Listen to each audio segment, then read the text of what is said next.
Dinajpur medical college হচ্ছে আমাদের দ্বিতীয় প্রজন্মের 5টি মেডিকেল কলেজের একটি, যেগুলো 92-93 সালে স্থাপিত হয়েছিল। এবং এই মেডিকেল কলেজগুলো যখন স্থাপন করা হয়েছিল, আপনারা জানেন দিনাজপুর ছাড়াও বগুড়াতে Shaheed medical college, Faridpur medical college, Khulna medical college, এই 5টা মেডিকেল কলেজ সে সময় স্থাপন করা হয়েছিল। স্থাপনের সময় এই মেডিকেল কলেজগুলোর আসন সংখ্যা ছিল মাত্র 50।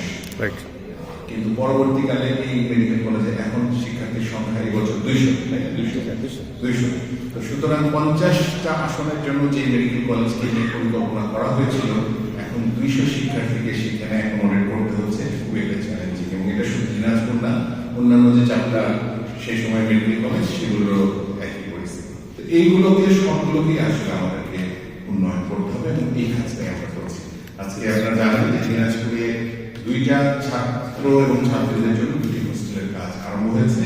এই 2টা হোস্টেলের কাজ হয়ে গেলে এখানে প্রায় 8 শতাধিক ছাত্রছাত্রী ওখানে অ্যাকোমোডেট করা যাবে। অর্থাৎ 50 জনকে নিয়ে যে মেডিকেল কলেজের যাত্রা শুরু হয়েছিল, এখন 200 ছাত্রছাত্রীকে সেখানে অ্যাকোমোডেট করার মতো ব্যবস্থা হবে। আর আরেকটা বিষয় আমি উল্লেখ করি, আপনারা সবসময় একটা সবারই দাবি থাকে যে মানবিক চিকিৎসা চাই, চিকিৎসক চাই, চিকিৎসকটা যেন মানবিক হয়। আসলে চিকিৎসকরা মানবিক, তারপরেও আমাদের যে প্রত্যাশা থাকে হয়তো আর একটু বেশি থাকে।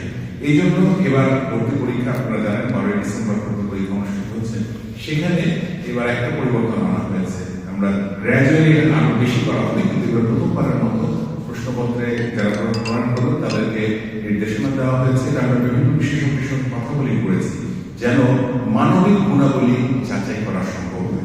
প্রশ্নের মধ্যে কিছু অংশ থাকে যেটাতে একজন ভবিষ্যৎ চিকিৎসকের তার এই মুহূর্তে কি মানবিক গুণাবলী কেমন আছে সেটা কিছুটা যাচাই করা আমাদের সম্ভব হবে।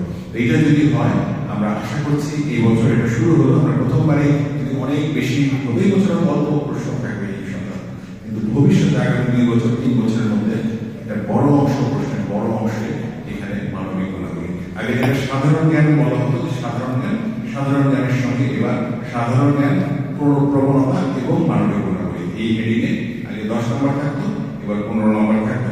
অর্থাৎ সাধারণ জ্ঞান এবং মানুষের অ্যাটিটিউড, নন কগনিটিভ স্কিল, এই কথাগুলো আমরা বলে থাকি, সেগুলো এবং সেই সঙ্গে মানবিক গুণাবলী এইটুকু যাচাইয়ের জন্য একটু অতিরিক্ত ব্যবস্থা করে নেওয়া হচ্ছে।